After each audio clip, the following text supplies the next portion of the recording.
मेरे प्रिय छात्रों, मैं पारसनाथ सिंह अभी मल्टीप्लिकेशन ऑफ वेक्टर्स क्या है इस पर मैं डिस्कशन करने जा रहा हूँ। बिल्कुल शांत होके और ध्यान से सुने इसको।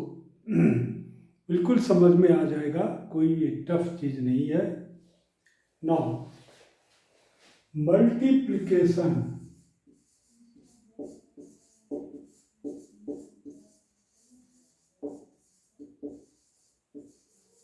Of vectors.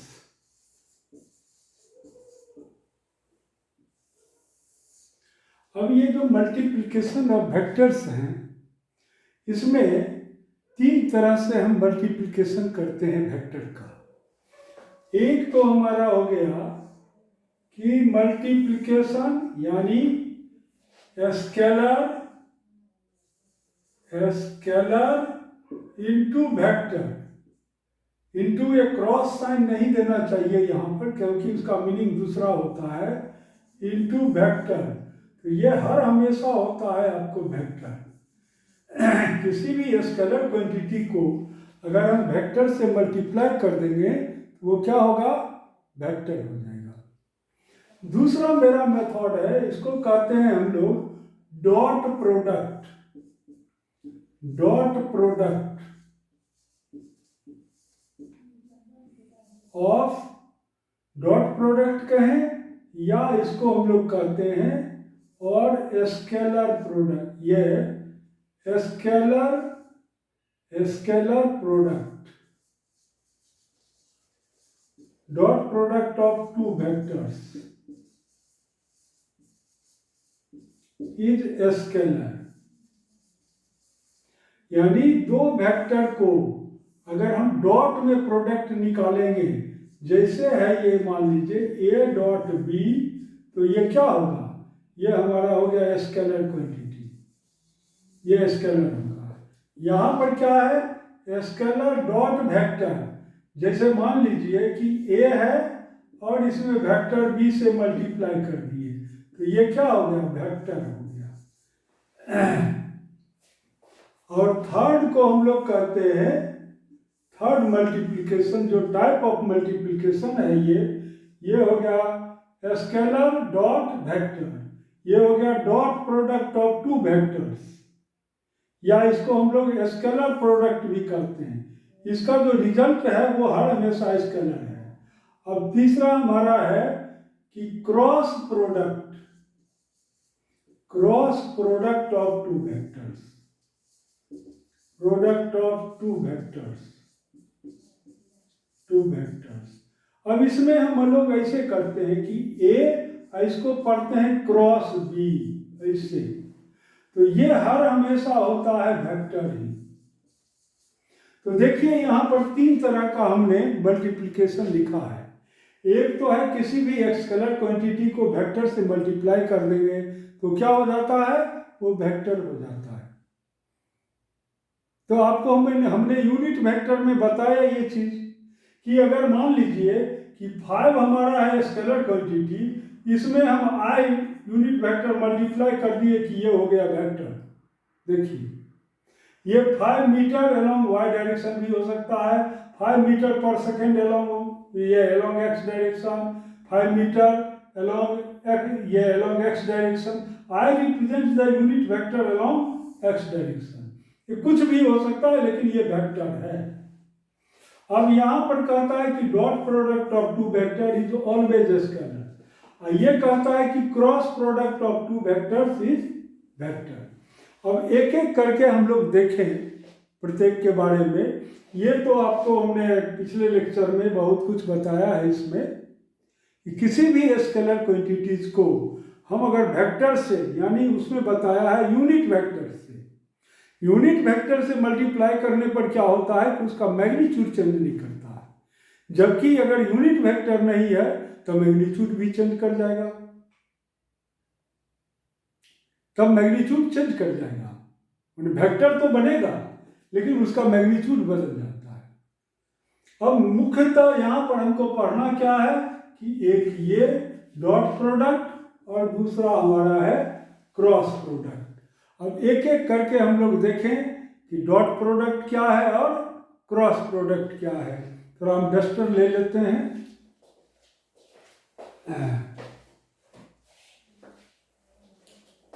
देखें, अब चलें हम एक एक करके देखें डॉट प्रोडक्ट और क्रॉस प्रोडक्ट क्या होता है। देखिए, फर्स्ट हमारा है डॉट प्रोडक्ट, इसका दूसरा नाम है स्केलर प्रोडक्ट भी, याद रखें। Dot product of two vector, ये क्या करता है? ये कहता है कि कोई भी एक वेक्टर, ये है ए, और सेम ओरिजिन से, ओरिजिन मेरा एक ही है, ये ओरिजिन ओ, अब इससे एक वेक्टर ये है बी, और दोनों वेक्टर के बीच का एंगल हो थीटा। तो ये कहता है कि इसका मैथमेटिकल डेफिनेशन है कि ए डॉट बी का मतलब हुआ कि magnitude of A, magnitude of A vector का magnitude into magnitude of B vector into cos theta, where theta is the angle between A and B, that is the least angle, कम से कम angle यहां पर क्या बन रहा है। अब देखिए A और B के बीच में, जबकि सेम ओरिजिन है हमारा, यहां से वेक्टर स्टार्ट किया है A के डायरेक्शन में और B के डायरेक्शन में, तब हमको क्या लिए हैं यहां पर, तो मैग्नीट्यूड ऑफ A हम इसको ऐसे लिखते हैं, A into B into cos theta. इसको हम ऐसे भी लिख सकते हैं कि mod of A mod of B into cos theta, ऐसे। अब देखिए ये कैसे हम लोग फाइंड आउट करते हैं। ये कहता है कि जैसे b का कंपोनेंट आप ले लें a के ऊपर, तो b का कंपोनेंट मतलब क्या कि b का प्रोजेक्शन ऑन a, यानी प्रोजेक्शन का मतलब है कि जस्ट लाइक शैडो, शैडो कितना बन रहा है इसका, तो इस बी लाइन का शैडो यहां पर इतना बन रहा है, यानी this is your B cos theta. ये तो ये इसका शैडो, यानी ये बी कॉस थीटा और ए का मैग्नीट्यूड, तो ए का मैग्नीट्यूड और बी का जो प्रोजेक्शन है उसका magnitude B cos theta, B cos theta हो गया, बस यही हो गया आपका ए डॉट बी। देखिए हम इसको ऐसे भी कर सकते हैं कि जस्ट दोनों सेम चीज है। देखिए ये है वेक्टर हमारा ए और ये है वेक्टर बी, ये एंगल है थीटा। अब मान लीजिए हम ए का ही जस्ट इस पर प्रोजेक्शन दे रहे हैं, इसको आगे बढ़ा दीजिए, बी से एक प्रोजेक्शन दीजिए, यहाँ पर 90 डिग्री एंगल बनाना है आपको। देखिए तो अब क्या हो गया, तो यहाँ से यहाँ तक हमारा हो गया, ये जो है यहाँ से लेके यहाँ तक ये हमारा हो गया ए कॉस थीटा।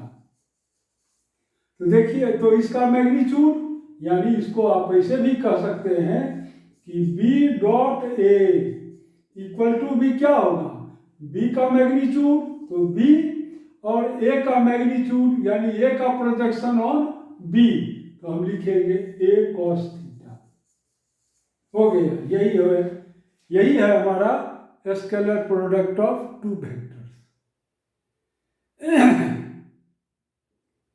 नेक्स्ट एक चीज और आपको हम बताते हैं, ये तो बहुत ही आसान है कि एक ही पॉइंट पर दोनों वेक्टर एक्ट कर रहा है, एक ये एक बी।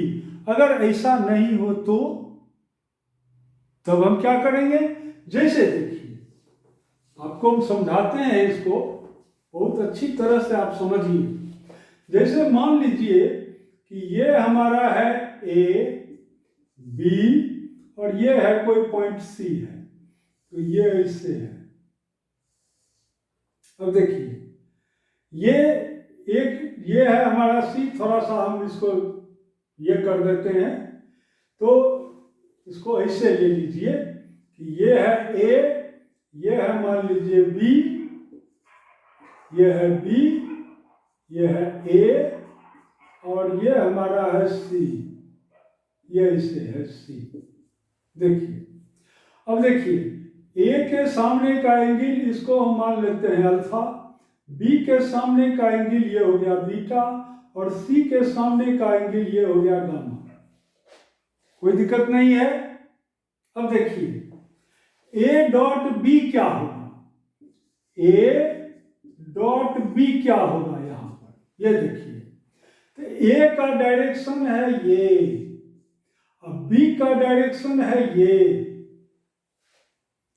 तो ए और बी के बीच का एंगल हमारा ये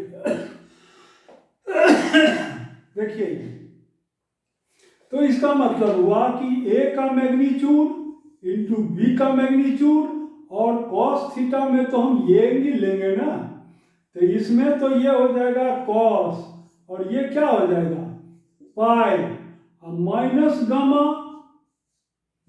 गामा, देखिए ये, तो ये हमारा क्या हो गया यहाँ पर, तो ये हो गया minus A B cos gamma.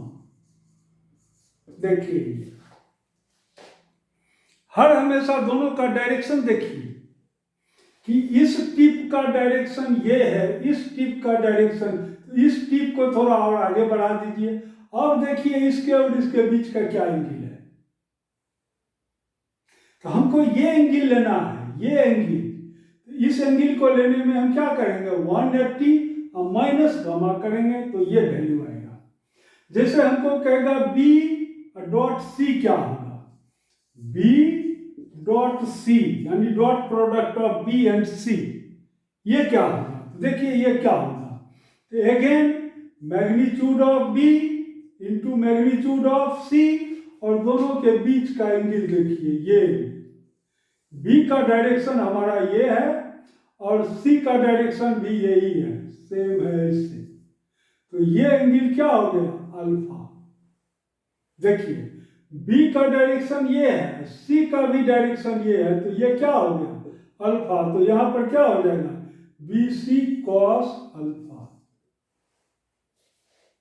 देखिए सी क्रॉस ए क्या होगा, सी ये क्रॉस करते हैं, सी डॉट ए, ये क्या होगा, देखिए सी का डायरेक्शन है हमारा ये, और ए का डायरेक्शन है ये। अब इन दोनों के बीच का एंगल कितना है हमको, तो ये है हमारा 180 माइनस थीटा माइनस बीटा, तो ये हमारा हो जाएगा C A cos 180 minus beta. देखिए ये this equal to minus C A cos beta. तो इस तरह से हम लोग एंगल वैल्यू फाइंड आउट करेंगे, यानी dot product of two vectors का जो नेट रिजल्ट हम लाएंगे वो इस तरह से डायरेक्शन, एक डायरेक्शन दूसरे डायरेक्शन के साथ कितना एंगल बना रहा है वो लेना है। कहीं कहीं देखेंगे कि अगर, क्योंकि कॉस का वैल्यू क्या है कि 0 से लेकर के 90 डिग्री तक वो घटना शुरू हो जाता है, 90 पर जाकर के 0 हो जाएगा कॉस का वैल्यू, कॉस 0 मैक्सिमम वैल्यू है 1, अब फिर घटना शुरू और फिर निगेटिव में बढ़ना शुरू, और फिर सेकंड क्वाड्रेंट में जाकर के आ जाएगा ये -1 पर,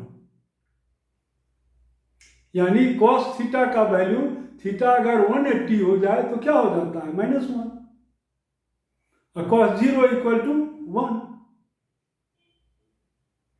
तो इस तरह से हर हमेशा जहां भी ये वैल्यू हम लोग फाइंड आउट करेंगे वहां पर हमको दोनों के बीच का एंगल देखना है कि क्या है एंगल दोनों के बीच का।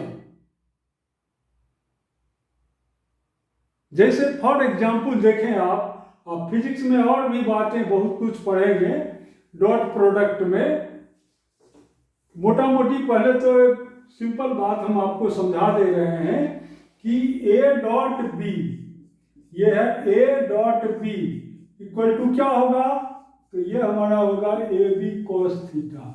देखिए ये मेन एक्सप्रेशन है हमारा ए डॉट बी का। अब इसमें देखिए कि अगर ए डॉट ए हो तब क्या होगा, यानी सेल्फ क्वांटिटी से हमने मल्टीप्लाई कर दिया। तो इसका मतलब ए और ए के बीच का एंगल है 0, तो ये क्या हो गया, A into cos 0 this equal to A square हो गया। देखिए ये स्केलर तो है ही और स्क्वायर में बदल गया। सिमिलरली यानी कहने का मतलब कि dot product of two vectors of two equal vector कहिए आप, तो क्या हो जाएगा वो, यानी सेल्फ से अगर मल्टीप्लाई हम कर दें तो सिर्फ वो स्केलर तो बनेगा ही और स्क्वायर के फॉर्म में आ जाएगा। जैसे देखिए आई डॉट आई यूनिट वेक्टर, तो यूनिट वेक्टर का मैग्नीट्यूड होता है 1 इंटू 1 और आई का मतलब हुआ कि एक्स डायरेक्शन में ही दोनों है, तो इसका मतलब ये हो गया cos 0 this equal to 1 this is the scalar quantity. J dot J equal to भी 1 इंटू कॉस, ये cos 0 इक्वल टू 1, क्योंकि जे और जे यानी y और y के बीच में एंगल कितना होगा 0, ये हो गया 0। सिमिलरली k इक्वल टू 0, लेकिन ये हमारा 1 होगा 1, लेकिन i और यूनिट वेक्टर i और डॉट यूनिट वेक्टर j, अब क्या होगा, तो दोनों के बीच का एंगल हो गया 90 degree, cos theta cos 90 equal to 0, इसलिए क्या होगा 1 इंटू 1 दिस इक्वल टू 1। यानी कोई भी दो डिफरेंट वेक्टर हो i j और k में तो उसका डॉट प्रोडक्ट हो जाएगा 1। वो डिफरेंट हो तो हाँ ये 90 डिग्री की है ना, तो ये हमारा हो जाएगा 0, देखिए ये इंटू कॉस 0, देखिए क्योंकि आई और जे के बीच का एंगल हो गया 90 डिग्री, cos 90 0, तो ये हमारा कंप्लीट टर्म हो जाएगा 0। Similarly J dot K equal to भी 0, क्यों, क्योंकि दोनों के बीच का एंगल है 90 डिग्री। देखिए ये चीज, तो यहां तक आप समझ गए होंगे कि I dot I equal to क्या होगा 1, जे डॉट जे 1, के डॉट के 1, लेकिन I dot J equal to 0, J dot K equal to 0। ये था हमारा dot product of two vectors. और भी dot product of two vectors के बारे में और बहुत सारे क्वेश्चन आएंगे, खास करके ये वर्क डन फाइंड आउट करने में, आपको पोटेंशियल एनर्जी निकालने में, पोटेंशियल एट ए पॉइंट निकालने में, कोई इलेक्ट्रिक चार्ज के कारण या कोई मास के कारण हम कैसे फाइंड आउट कर लेंगे, ये बहुत ही इंपॉर्टेंट चीज है dot product of two vectors, इसका काफी यूज है उसमें। जैसे फॉर एग्जांपल आप देखेंगे कि मान लीजिए कि कोई, जैसे एग्जांपल हम दे रहे हैं, मान लीजिए फर्स्ट एग्जांपल, एक फोर्स हमारा है, ये है 2i प्लस 3j न्यूटन, कितना है, किसी बॉडी पर एक्ट कर रहा है। अब पार्टिकल को ये ए पॉइंट पर है, ये मान लीजिए इसका कोऑर्डिनेट है 2 3, और इसको ले जाता है ये यहाँ पर, ये ले जाता है 4 और 8 पर, सपोज ये 4 और 8 पर ले जाता है, तो पहले इसका डिस्प्लेसमेंट वेक्टर हम निकाल लें, तो डिस्प्लेसमेंट वेक्टर इसका कितना होगा, इसका डिस्प्लेसमेंट वेक्टर हमारा हो गया कि 4 माइनस 2i, यानी इसमें से इसको माइनस कर देंगे, 8 में से final position minus initial position, plus 8 minus 3, तो ये हो गया j, this is your 2i plus 5j हो गया। अब देखिए work done equal to force into displacement vector d, तो दिस इक्वल टू फोर्स हमारा है इतना, यानी 2i प्लस 3j डॉट, ये हमारा हो गया 2i प्लस 5j। अब इसको सॉल्व कर दीजिए आप, तो 2.2 देखिए I into Y equal to 1, तो ये हो गया 2 टू द 4। फिर I इंटू जे तो 0। फिर देखिए 3j इंटू 2y तो 0, क्योंकि j डॉट I है तो दोनों के बीच का एंगल 90 है, तो ये हो गया 0। लेकिन j dot j equal to 1, तो 5 3 जा 15, तो ये हमारा क्या हो गया 19 जूल।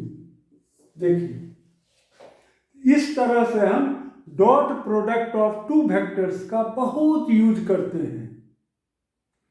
आप ग्रेविटेशनल पोटेंशियल में भी यूज करेंगे, बहुत केस है ऐसा। जैसे देखिए एक मैं बहुत सिंपल एग्जांपल आपको बता रहा हूं कि ये कहता है कि आप क्लास 9th में पढ़े होंगे ये चीज कि कोई ये हमारा ग्राउंड है। अब ग्राउंड पर एक बॉडी रखा हुआ है, इसका मास है तो mg वेट एक्ट कर रहा है इधर, mg वेट। अब आपको कहेगा कि इसको h हाइट तक ले जाने में पोटेंशियल एनर्जी ये कितना गेन करेगा। ये हमारा है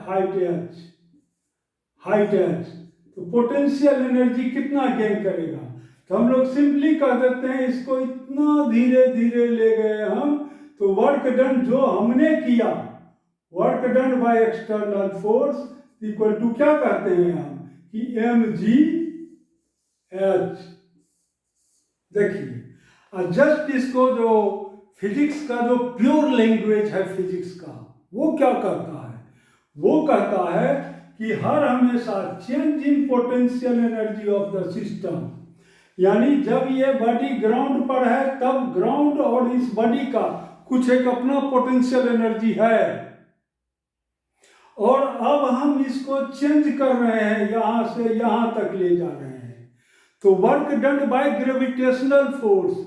तो इसका ये डेफिनेशन है du इक्वल टू ऐसे कि minus F into D are, ऐसे लीजिए आप इसको।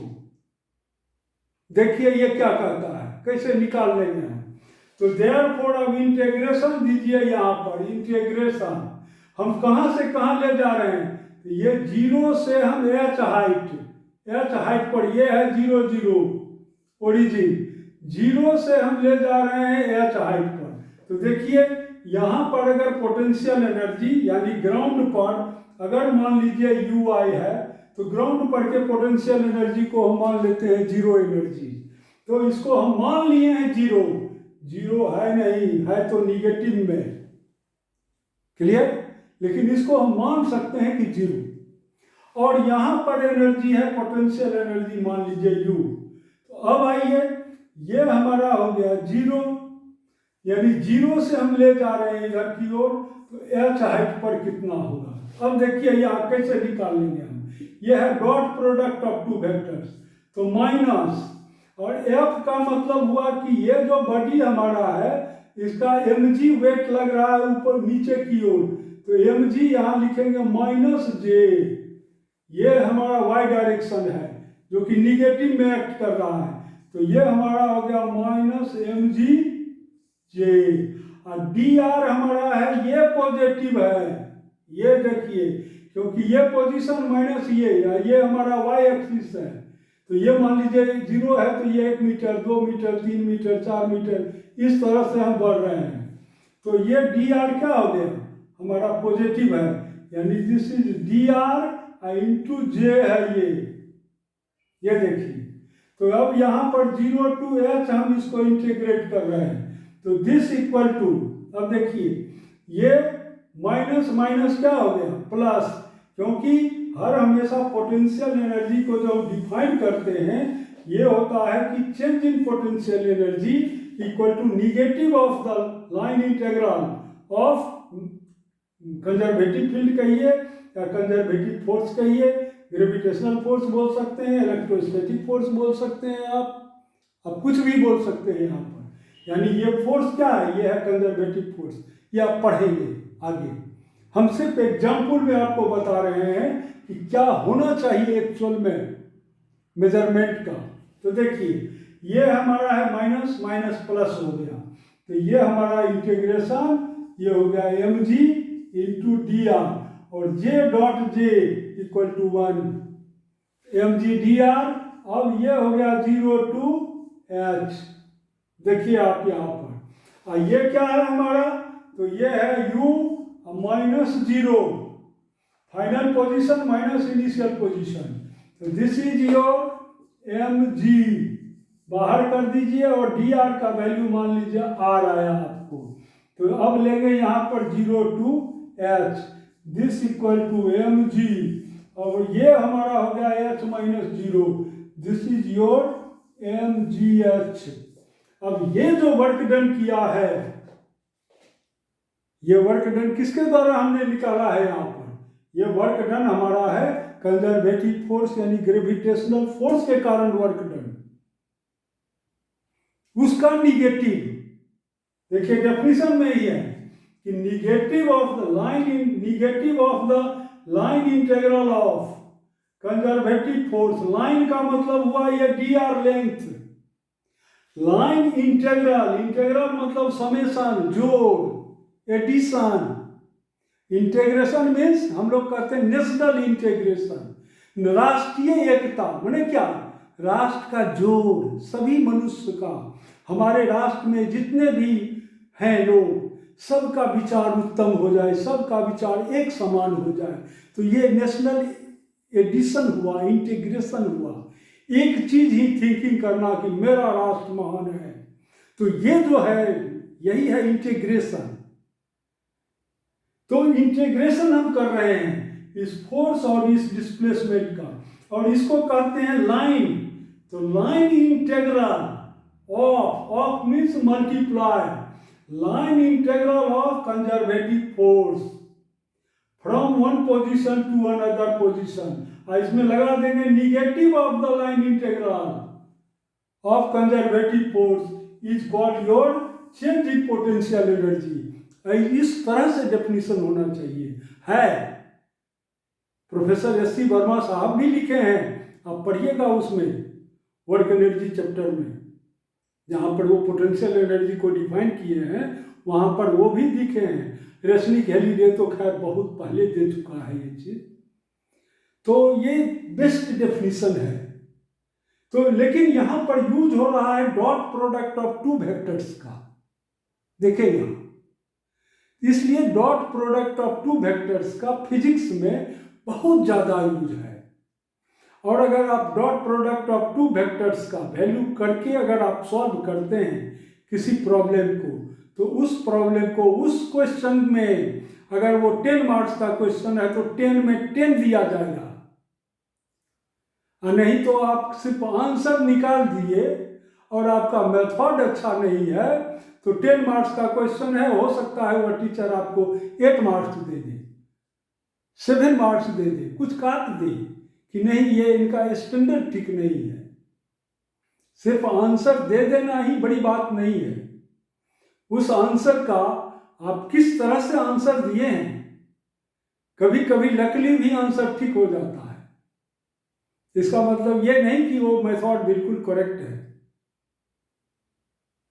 तो इस सब बातों पर, जैसे स्मॉल जी का वैल्यू, अब कभी हर हमेशा लेना चाहिए towards the centre of the earth यानी -g में, क्योंकि इसका अगर हम ऊपर के डायरेक्शन को अगर हम पॉजिटिव डायरेक्शन मानते हैं, अगर हम अर्थ के सरफेस को 0 मानते हैं, तो g का वैल्यू हर हमेशा एक्ट करता है डाउनवर्ड। तो इसलिए यहाँ पर एक्सीलरेशन ड्यू टू ग्रेविटी हर हमेशा होगा -g। हम हर हमेशा -g ही कैलकुलेट करते हैं। जब भी हम कोई प्रॉब्लम सॉल्व करते हैं तो +g हम कहीं नहीं देते हैं, याद रखिए। बिल्कुल मेथड के अनुसार चलिए, आप देखिए रिजल्ट तो बेस्ट रिजल्ट आएगा आपका। तो नाउ नेक्स्ट इज योर, ये हमारा था dot product of two vectors. तो इसमें तो बहुत और भी एग्जाम्पल्स हैं, बहुत और एग्जाम्पल दिया जा सकता है, क्योंकि डॉट प्रोडक्ट और क्रॉस प्रोडक्ट, इसी पर तो और पूरे फिजिक्स में मैक्सिमम एक्सप्लेनेशन तो हमारा यही वेक्टर का ही है। मैक्सिमम एक्सप्लेनेशन यानी 90% है वेक्टर। अब देखें आप, अब डॉट प्रोडक्ट को के बाद फिर इसके बाद हम और चीज आपको बताएंगे डॉट प्रोडक्ट में। अब आप चलें क्रॉस प्रोडक्ट देखें। क्रॉस प्रोडक्ट क्या है? Second is your cross product. Cross product of two vectors. देखिए cross product of two vectors क्या है? यह कहता है कि vector A cross vector B equal to क्या होगा? तो ए का मैग्नीट्यूड इंटू बी का मैग्नीट्यूड इंटू साइन थीटा। तो ये तो स्केलर हो गया ना, जबकि हम कहते हैं कि cross product of two vector क्या होगा? यह एक वेक्टर क्वांटिटी है। तो इसलिए यहां पर एक कोई भी वेक्टर आप यूनिट वेक्टर दे दीजिए m। यहां पर ना i लिखिए आप, ना j लिखिए, ना k लिखिए अभी। क्यों? क्योंकि ना तो इसका डायरेक्शन हमको मालूम है, ना इसका डायरेक्शन मालूम है। इसलिए एक जनरल हमने यहां पर नाम दे दिया unit vector m। Here A B sine theta, इसको हम ऐसे भी लिख सकते हैं, vector A vector B sine theta. यानी ये टोटल हमारा है मैग्नीट्यूड। आप जानते हैं ये तो साइन थीटा है, ये तो खुद ही स्केलर फंक्शन है, लेकिन ये पूरा है स्केलर इनटू यूनिट वेक्टर हो गया n। यानी किसी भी स्केलर क्वांटिटी को हम वेक्टर से मल्टीप्लाई कर देंगे, the result is your vector quantity. Cross पर ये क्रॉस मल्टीप्लिकेशन करेंगे तब हो जाएगा वो वेक्टर क्वांटिटी। अब चलिए देखिए ए क्रॉस बी का वैल्यू हम कैसे फाइंड आउट कर लेते हैं। ए बी साइन थीटा कैसे होगा? तो ये कहता है कि कोई भी एक ये वेक्टर है, ये वेक्टर हमारा है ए और ये वेक्टर है बी। मान लीजिए ये वेक्टर है B, max angle here theta. अब कहता है कि इन दो वेक्टर्स से आप एक पैरेललोग्राम कंस्ट्रक्ट करें।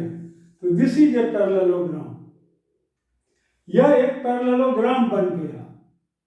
अब देखिए ये जो ए क्रॉस बी का यानी ए बी साइन थीटा हमारा है, A cross B equal to A B sine theta और यूनिट वेक्टर है। अब कहता है कि ये जो ए बी साइन थीटा है ये देता है वैल्यू ए और बी से जो एक पैरेललोग्राम बना है, यानी एक स्ट्रक्चर बना है, इस स्ट्रक्चर का जो एरिया है ये है ए बी साइन थीटा। इस स्ट्रक्चर का जो एरिया बना है यानी ए बी से और थीटा एंगल देते हुए जो मैंने एक पैरेललोग्राम कंस्ट्रक्ट किया है, इस पैरेललोग्राम का जो एरिया है gives the magnitude of the resultant vector, ये ए बी साइन थीटा। देखिए ये कैसे हो जाएगा। अब हम क्या करेंगे, यहां से इस पैरेललोग्राम को हाफ हाफ पार्ट में बांट दिए, यानी एक पार्ट ये हो गया, एक पार्ट ये हो गया, जस्ट दोनों आधा आधा है, इक्वली डिवाइड हमने कर दिया एक डायगोनल ड्रॉ करके। मान लीजिए ये पॉइंट है कि P, ये है हमारा क्यूब, ये है R, ये है S, कुछ हमने नाम इसका दे दिया। अब आप इसका एरिया निकालिए, यानी PRQ का एरिया क्या होगा। इस पर एक आप परपेंडिकुलर ड्रॉ कर दीजिए, तो देखिए एरिया कितना निकलेगा। Therefore area of triangle PRQ का एरिया कितना निकलेगा, तो हम जानते हैं कि half into base, base means PQ, PQ means A, magnitude A into, अब फिर देखिए ये हाइट, तो हाइट में क्या हो जाएगा, ये हमारा हो गया B साइन थीटा। तो यहां हम लिख देंगे B साइन थीटा। तो ये तो हाफ का एरिया हुआ। Therefore area of the parallelogram, area of parallelogram ये कितना होगा, this is the 2 into half, A B sine theta. तो दिस इज क्या हो गया हमारा, ए बी साइन थीटा। देखिए it means the area made by the A and B vectors gives the magnitude of the resultant vector in case of cross product of two vectors। अब कहता है कि इसका हम डायरेक्शन कैसे निकालेंगे इस एन का, तो ये लेना है राइट हैंड थंब रूल। ये देखिए राइट हैंड थंब रूल, यानी ए को जब आप बी की तरफ घुमाइएगा, या इसको हम लोग कहते हैं राइट हैंड स्क्रू रूल भी। जैसे आप अपने घर में स्क्रू टाइट करते हैं, तो जब आप टाइट करते हैं ऐसे करते हैं, इसका मतलब बी को आप ए की तरफ घुमाते हैं। तो बी को जब आप ए की तरफ घुमाइएगा तो आपका जो नेल है वो अंदर की ओर जाएगा, यानी इस ब्लैक बोर्ड के प्लेन पर और इनवर्ड जाएगा। ये आप ऐसे करेंगे। तो अगर आप ए को घुमाएंगे बी की तरफ यानी ऐसे, तो वो नेल का जो टिप है वो बाहर निकलेगा, इस बोर्ड पर बाहर की ओर इस डायरेक्शन में एक्ट करेगा। देखिए इस डायरेक्शन में, तो इस डायरेक्शन में तो पेपर तो है नहीं या बोर्ड इधर है नहीं, तो हम यहाँ पर ये लिख देते हैं कि ए क्रॉस बी जो हमारा हुआ ये ऐसे, तो इसको हम ऐसे कर दें ऐसे, यानी एन का डायरेक्शन हो गया ऐसे। या ऊपर लेना है, ऊपर को ही आप यानी इस डायरेक्शन को अगर आप ये शो करना चाहते हैं तो आप इधर भी दे सकते हैं, ये आपके ऊपर डिपेंड करता है। यानी ये राइट हैंड स्क्रू रूल जो है, या आप कहिए राइट हैंड पाम रूल भी इसको कहते हैं, कि इस चार उंगलियों को ऐसे घुमाएंगे तो ये देखिए डायरेक्शन ये ऊपर हो गया। अगर इसको हम ऐसे घुमा दें ऐसे, तो देखिए नीचे हो गया। यानी ये जो डायरेक्शन दे रहा है, ये जो डायरेक्शन है यही दे रहा है एन का वैल्यू, ये एन का वैल्यू। आप देखते होंगे कि जैसे एक चक्री है, जैसे अब चक्री क्या होता है, पटाखा वाला चक्री होता है। तो उसमें जब हम आग को ऐसे लगा देते हैं उसके एक इंड पर, तो वो घूमना शुरू कर देता है एंटी क्लॉकवाइज डायरेक्शन में ऐसे। तो जब एंटी क्लॉकवाइज डायरेक्शन में जो घूमेगा तो आप देखिएगा कि अर्थ सरफेस को वो छोड़ देता है, वो थोड़ा ऊपर जंप करना शुरू कर देता है। यानी एंटी क्लॉकवाइज डायरेक्शन जैसे ही मूवमेंट होता है बॉडी का, कि बॉडी ऊपर भागना शुरू कर देता है अर्थ सरफेस से ऊपर। और अगर क्लॉकवाइज डायरेक्शन हुआ रोटेशन, तो वो नीचे की ओर दबना शुरू कर देता है। तो जब नीचे की ओर जाएगा तो आप देखिएगा कि वो जब मैंने पटाखा जो खत्म हो गया, इंड कर जाता है, तब आप देखिएगा तो वहाँ पर एक हल्का सा होल हो जाता है उस ग्राउंड पर, जिस जगह पर वो घूम रहा है वहाँ पर नीचे होल हो जाता है। तो वो जो होल होता है वो ये होल करता है, यही एन। तो हर हमेशा ए और बी से जो एक प्लेन बनेगा, that plane gives the magnitude of resultant vector. देखिए ये चीज, जैसे मान लीजिए कि हम इसको और भी एक्सप्लेन कर सकते हैं। जैसे इलेक्ट्रिसिटी में आप पढ़ेंगे तो आप देखेंगे क्या कि जैसे कोई भी एक ये लाइन है, मान लीजिए ये, इसमें करंट जा रहा है इससे, ये हमारा है डीएल लेंथ, ये डीएल लेंथ है। तो आई डीएल हमारा होता है, वैसे करंट है scalar quantity, but I DL it is called your current element. यानी ये हमने स्मॉल लेंथ लिया, इस लेंथ में करंट है आई, तो इसको कहेंगे ideal is the vector quantity, और जिसका डायरेक्शन क्या है, ये है। अब मान लीजिए कि कोई पॉइंट है यहाँ पर P, यहाँ पर आप मैग्नेटिक फील्ड निकालना चाहते हैं एट ए डिस्टेंस r, ये है यहाँ से लेके ये डिस्टेंस हमारा क्या है, r है, मैक्स एंगल एयर थीटा। तो आप देखेंगे कि मैग्नेटिक फील्ड एट P, ये एक्सप्रेशन होता है dB equal to mu naught by 4 pi. ये सब कॉन्स्टेंट है, इसको याद करने की अभी जरूरत नहीं है। और ये हमारा है ideal, ideal cross R divided by R cube. अब देखिए इस आइडियल क्रॉस आर का डायरेक्शन क्या है, तो ये कहता है कि ये जो आइडियल जो है इससे ए और ये आर, इससे आप एक प्लेन की कल्पना करें, ये दिस इज ए प्लेन, यह एक प्लेन बना, ये एक प्लेन है। इस प्लेन का एरिया कितना होगा, इस प्लेन का एरिया हो जाएगा यहाँ पर ideal sine theta into R, भी यहाँ आर क्यूब लेना पड़ेगा, इंटू आर, इतना होगा इसका एरिया।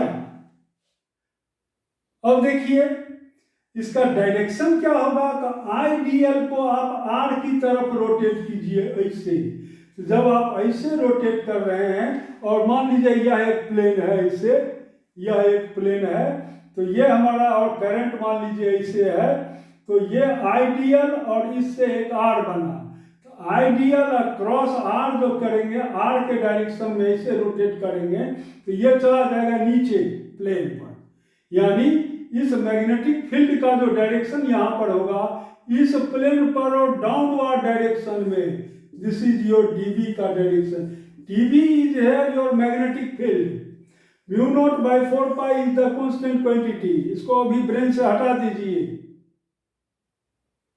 ये सब कांस्टेंट क्वांटिटी है, सिर्फ आप इतना पर ध्यान दीजिए कि ये क्या होगा, यानी आइडियल क्रॉस आर का वैल्यू क्या होगा, ये बहुत ही इंपॉर्टेंट चीज है।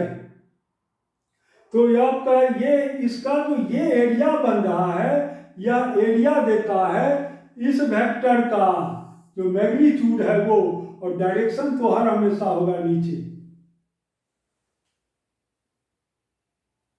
और भी चीज आप देख सकते हैं कि जैसे एक प्रोफेसर एस.सी. वर्मा साहब का जो बुक है कंसेप्ट ऑफ फिजिक्स, उसमें एक क्वेश्चन दिया हुआ है, वेक्टर में ही है, कि वह वेक्टर में ये क्वेश्चन है कि ये कोई एक पार्टिकल है जो कि एम भी मोमेंटम से इधर की ओर जा रहा है, ऐसे जा रहा है, कोई भी पॉइंट यहाँ पर है ओ पॉइंट, इस पॉइंट के अबाउट इसका एंगुलर मोमेंटम क्या होगा, तो इसका एंगुलर मोमेंटम हर हमेशा कांस्टेंट होगा। देखिए कैसे होगा, ये ऐसे होगा कि इसका तो डायरेक्ट, और ये डिस्टेंस मान लीजिए है डी, ये डिस्टेंस है डी, हम मान लेते हैं, तो अब देखिए angular momentum L equal to होता है आर क्रॉस पी,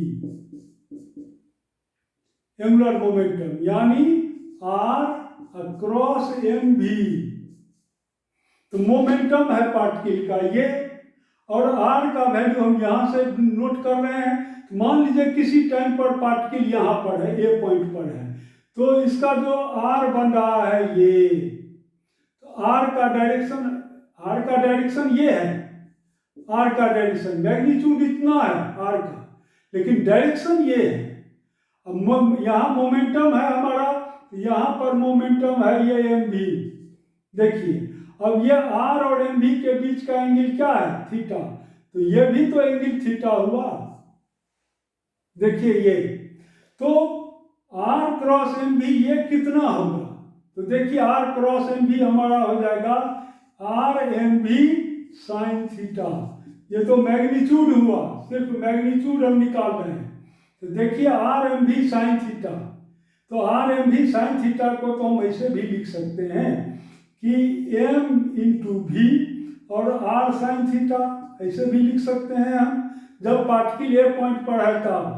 अब देखिए ये एम भी और आर साइन थीटा कितना होगा, तो ये है हमारा यहाँ से यहाँ तक आर है, और ये है साइन थीटा, इसका मतलब इस एंगल में देखिए तो d इक्वल टू क्या हो गया, आर साइन थीटा, क्योंकि sine theta equal to D by R, therefore d equal to R sine theta, तो हम यहाँ पर क्या लिखेंगे, एम भी डी, जब पार्टिकल हो ए पॉइंट पर, तब एंगुलर मोमेंटम यानी एल का ए पॉइंट पर एंगुलर मोमेंटम इतना है।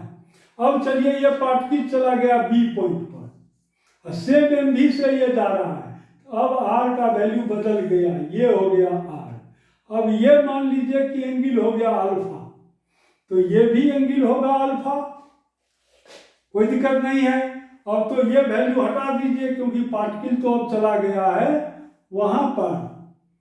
अब ये पार्टिकल हमको चला गया कहाँ, बी पॉइंट पर चला गया। अब देखिए क्या होगा एंगुलर मोमेंटम। तो अब फिर हम लिखेंगे कि एल बी कितना होगा, देखिए यहाँ पर, यानी एल का वैल्यू बी पॉइंट पर कितना होगा। तो अगेन हम लिखेंगे कि R cross M B, R cross M B, ये हमारा हो गया है आर ऑफ ये वैल्यू। तो दिस इक्वल टू, तो ये हमारा है आर एम बी। तो फिर लिखेंगे यहाँ पर R M B sine theta, ये साइन है अल्फा इतना। फिर देखिए नाउ एम भी, और इसको लिख सकते हैं आर साइन अल्फा। तो now this R sine alpha, तो यहां से देखिए ये भी एंगल है अल्फा। तो then here sine alpha equal to what, sine alpha equal to D by R, या उसको मान लीजिए आप R1, इसको मान लीजिए R2, same express same result आपको देगा। तो देखिए d equal to R sine theta, तो ये आर साइन थीटा के बदले में हम लिख देंगे d। तो ये क्या हो गया एम बी डी। देखिए इक्वेशन 1, यानी फर्स्ट केस में ए पर जब पार्टिकल था तब भी मोमेंटम कितना था, angular momentum M B D, और अभी भी क्या है एम बी डी, यानी इस पॉइंट के about angular momentum value change नहीं कर रहा है, हर हमेशा कांस्टेंट। तो ये हमारा है cross product of two vectors का, कमाल है ये। आप गैल्वेनोमीटर पढ़ेंगे, टोटल गैल्वेनोमीटर भी इसी पर बेस्ड है। अब साइक्लोट्रॉन पढ़ेंगे, टोटल फिजिक्स में इतना ज़्यादा इस सब का यूज है, यानी डॉट प्रोडक्ट और क्रॉस प्रोडक्ट का। इसलिए इस सब चैप्टर को खूब अच्छी तरह से पढ़ के समझना चाहिए, समझे। नेक्स्ट देखें, और भी मैं आपको बता रहा हूं cross product of two vectors का। तो अब cross product of two vectors का देखिए आप कि 3 डायमेंशनल स्पेस में, ये तो हमारा हो गया आई एक्स एक्सिस में, ये हो गया वाई, यानी ये है एक्स वाई, और ये क्या है जे। तो ये है यूनिट वेक्टर आई, ये हमारा है यूनिट वेक्टर जे, ये है यूनिट वेक्टर के। अब देखिए आई डॉट आई क्या होगा हमारा, आई डॉट आई का मैग्नीट्यूड है 1, फिर इस आई का magnitude 1, I into sign 0, I into आई के बीच का एंगल हो गया 0।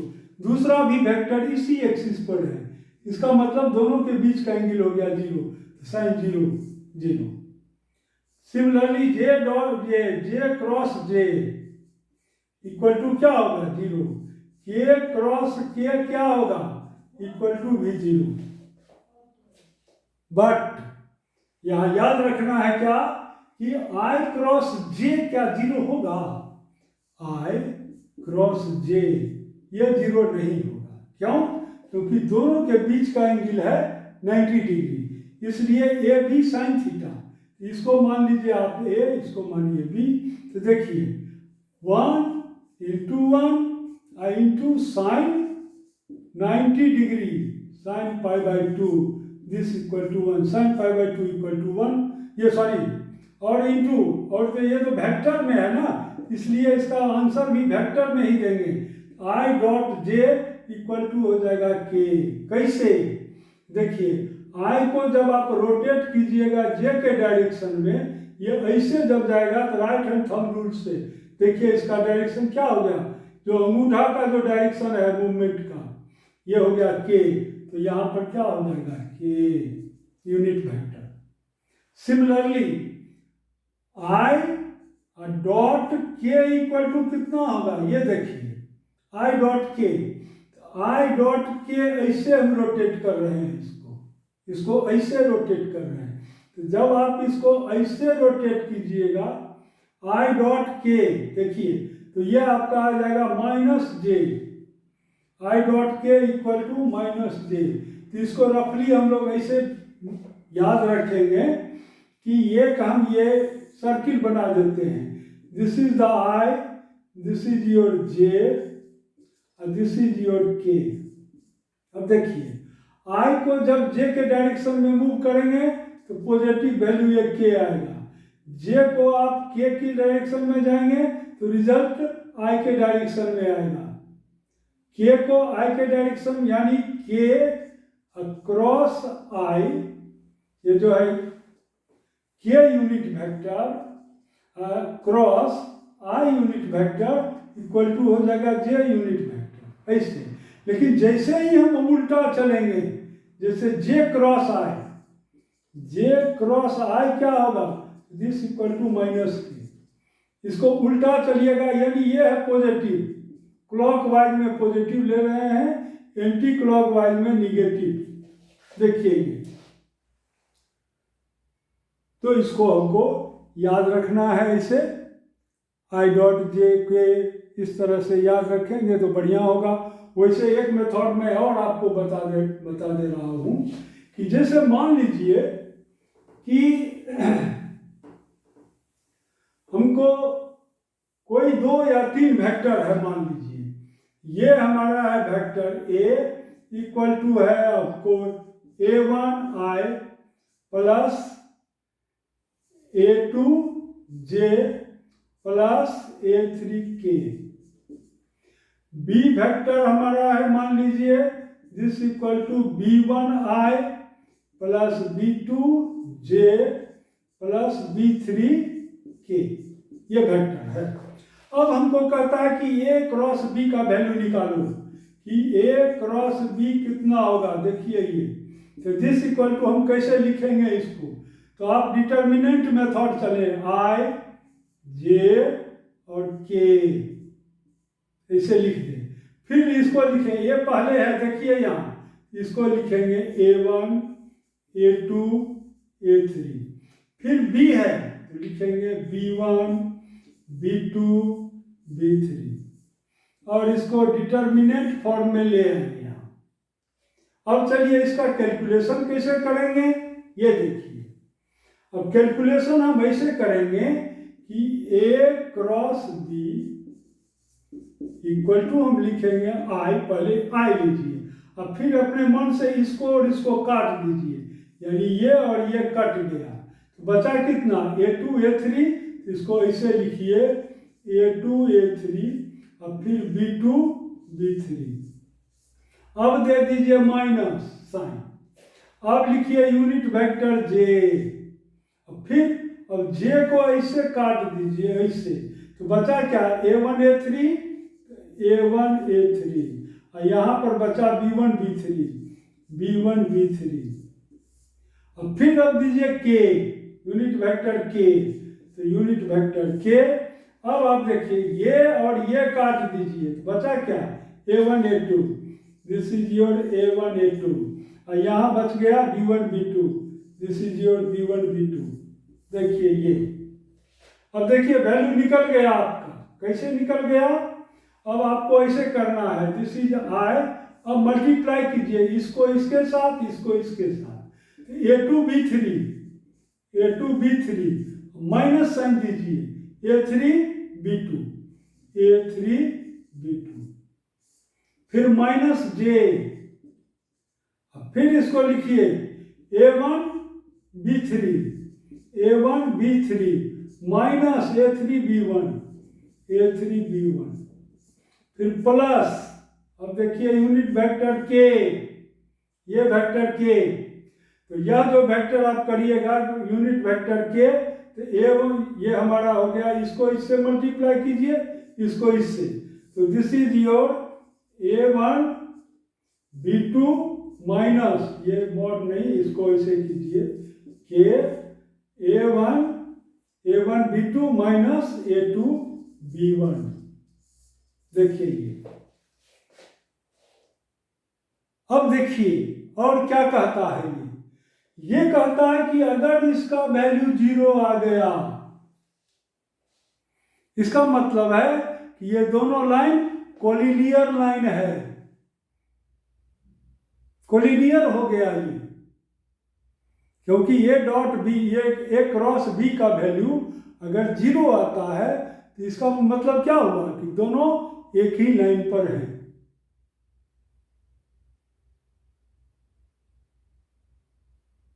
तो ये सब चीज छोटा छोटा चीज सब है, ये इस सबको याद रखना है हमको। दूसरा नेक्स्ट चीज, एक चीज और आपको प्रॉपर्टीज हम बता रहे हैं कि देखिए, जैसे हमारा है ये, या ए क्रॉस, ये डॉट और क्रॉस दोनों को हम बता देते हैं। जैसे देखिए, मान लीजिए कि ये है वेक्टर हमारा A, this is your A1i plus B1j है। दूसरा वेक्टर हमारा है, सपोज ऐसे ले लीजिए, ऐसे लीजिए आप तो ठीक रहेगा, ये है x1i प्लस y1j, ये है A। अब B वेक्टर हमारा है यहाँ पर x2i प्लस y2j। अब कहता है कि A डॉट B कितना होगा, ये देखिए, this is your A B cos theta. इसका मतलब है this is your cos theta equal to what, cos theta equal to A dot B divided by A B, this equal to, अब A dot B कितना है, आई dot आई क्या होगा 1 x1 x2, तो ये हमारा हो गया x1 x2, अब plus y1 y2 divided bye, और ये जो है हमारा a का मैग्नीट्यूड कितना होगा, तो x1 का स्क्वायर अब प्लस y1 का स्क्वायर इनटू ये हमारा हो गया x2 का स्क्वायर प्लस y2 का स्क्वायर। देखिए ये, अब ये क्या करता है ये देखिए, इसको समझिए। अब देखिए case, first case, when theta equal to 90 degree, theta equal to हो, या पहले लेते हैं हम 0, थीटा इक्वल टू 0, तो cos 0 इक्वल टू 1। इसका मतलब ये हुआ कि x1 x2 plus y1 y2 equal to हो गया, हमको रूट या इसका स्क्वायर कर दीजिए आप, तो ये हमारा हो जाएगा x1 का स्क्वायर प्लस x2 का स्क्वायर, ये y1 का स्क्वायर इनटू x2 का स्क्वायर प्लस y2 का स्क्वायर। देखिए ये, तो देयरफॉर अब इसको सॉल्व कीजिए, तो देखिए x1 का स्क्वायर x2 का स्क्वायर प्लस y1 का स्क्वायर y2 का स्क्वायर, अब प्लस 2x1 और x1 x2 y1 y2, this equal to, ये कितना होगा, तब देखिए x1 का स्क्वायर x2 का स्क्वायर, x1 का स्क्वायर x2 का स्क्वायर प्लस x1 का स्क्वायर y2 का स्क्वायर प्लस y1 का स्क्वायर x2 का स्क्वायर प्लस y1 का स्क्वायर y2 का स्क्वायर। देखिए कुछ कटेगा इसमें, तो देखिए ये वैल्यू और ये वैल्यू कैंसिल हो गया, y1 y2 का स्क्वायर y1 y2 का स्क्वायर ये भी कैंसिल हो गया, तो ये कितना हुआ हमारा, तो ये हमारा हो गया x1 y2 plus x1 y2 का स्क्वायर प्लस x2 का स्क्वायर y1 का स्क्वायर माइनस ये value minus 2x1 x2 y1 y2 equal to क्या हो गया 0। देखिए ये, तो इसका मतलब ये हुआ कि इसको हम ऐसे लिख सकते हैं कि x1 y2 minus x2 y1 का होल स्क्वायर इक्वल टू हो गया 0। देखिए ये, तो देयरफॉर अब स्क्वायर हटा दीजिए, it means x1 y2 equal to क्या हो गया x2 y1, और इसको हम ऐसे भी लिख सकते हैं कि therefore y2 divided by x2 equal to y1 divided by x1। ये हमारा हो गया स्लोप, यानी ये हो गया m2, this equal to m1। अब आप कोऑर्डिनेट ज्योमेट्री में जब स्ट्रेट लाइन पढ़ेंगे तो उसमें देखेंगे कि दो लाइन का स्लोप अगर इक्वल हो गया तो इसका मतलब है कि दोनों लाइन पैरेलल लाइन्स हैं, स्लोप इक्वल है। तो पहले इसका मतलब है कि अगर थीटा का वैल्यू क्या हो, 0 हो, अगर थीटा का वैल्यू 0 है इसका मतलब कि ए वेक्टर और बी वेक्टर दोनों एक ही लाइन में है या दोनों पैरेलल है। आप ऐसे भी निकाल सकते थे, यहीं से देखिए इसका जो टेन थीटा बनेगा वो कितना होगा, तो टेन थीटा 1 तो इक्वल टू हो गया ये आपको y1 बाई x1, और ये इसका है टेन थीटा 2 इक्वल टू क्या हो गया y2 बाई x2। अब देखिए ये और ये इक्वल है, it means theta 1 equal to theta 2, it means दोनों लाइन एक ही लाइन पर है या एक ही प्लेन में है, तो इसको हम लोग कहते हैं कोलिनियर। और सेम डायरेक्शन में भी है। अब अगर सेकंड केस में देखिए, अगर थीटा हो 90 डिग्री यानी π/2, सेकंड केस, तो थीटा अगर हो π/2 तब क्या होगा, तो तब क्या होगा, ये हो गया 0, तो 0 तो ये टर्म इधर आएगा तो 0 हो जाएगा। इट मीन्स x1 x2 अब plus y1 y2 equal to क्या हो गया 0। यहाँ पर देखिए ये चीज, तो देयरफॉर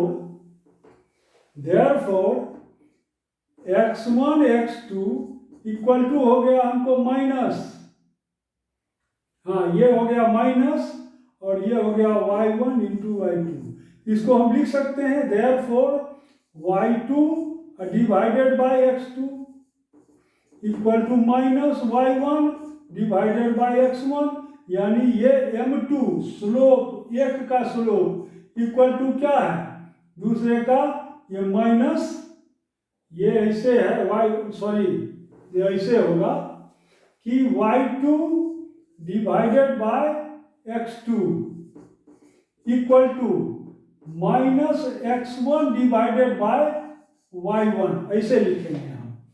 तो ये हमारा हो गया क्या, ये हो गया m2, इसको लिख सकते हैं -1 by m1। It means here m1 into m2 equal to क्या हो गया -1। तो ये क्या है, इसका मतलब कि a is perpendicular, therefore a is perpendicular to b vector, यानी दो स्लोप का मल्टीप्लिकेशन अगर आता है -1, इसका मतलब है कि a और b क्या है, परपेंडिकुलर है। सिमिलरली इसी तरह से आप साइन यो क्रॉस प्रोडक्ट को भी प्रूव कर सकते हैं, दोनों सेम तरह से है, सिर्फ यहाँ पर एक्सप्रेशन में अलग हो जाएगा थोड़ा, और जहाँ पर जैसे आप करेंगे साइन थीटा लेकर के, यानी देखिए सेकंड हम साइन माने क्रॉस प्रोडक्ट से भी इसको प्रूव कर सकते हैं कि a cross b equal to क्या होगा ab साइन थीटा। देखिए हम मैग्नीट्यूड सिर्फ ले रहे हैं, डायरेक्शन से यहाँ कोई मतलब नहीं है हमको। देखिए ये क्या कहता है, तो ये कहता है कि therefore sine theta equal to क्या होगा a क्रॉस b का magnitude divided by A B. इसका मतलब ये है a क्रॉस b, इसका मतलब है ये कि ये मैग्नीट्यूड ले रहे हैं हम x1i plus y1j across x2i plus y2j, ये ले रहे हैं इसका मैग्नीट्यूड डिवाइडेड बाय, अब इंडिविजुअली मैग्नीट्यूड, तो इंडिविजुअली मैग्नीट्यूड जो हम लेंगे ये क्या होगा रूट अंडर, ये हो जाएगा x1 का स्क्वायर प्लस y1 का स्क्वायर इंटू ये क्या होगा आपको, तो इसका जो मैग्नीट्यूड लेंगे तो रूट अंडर x2 का स्क्वायर प्लस y2 का स्क्वायर। तो ये है हमारा साइन थीटा। तो इसको यहाँ से साफ कर दें और इसको लिख लें यहाँ पर कि ये हमारा हो गया साइन थीटा। इक्वल टू इतना।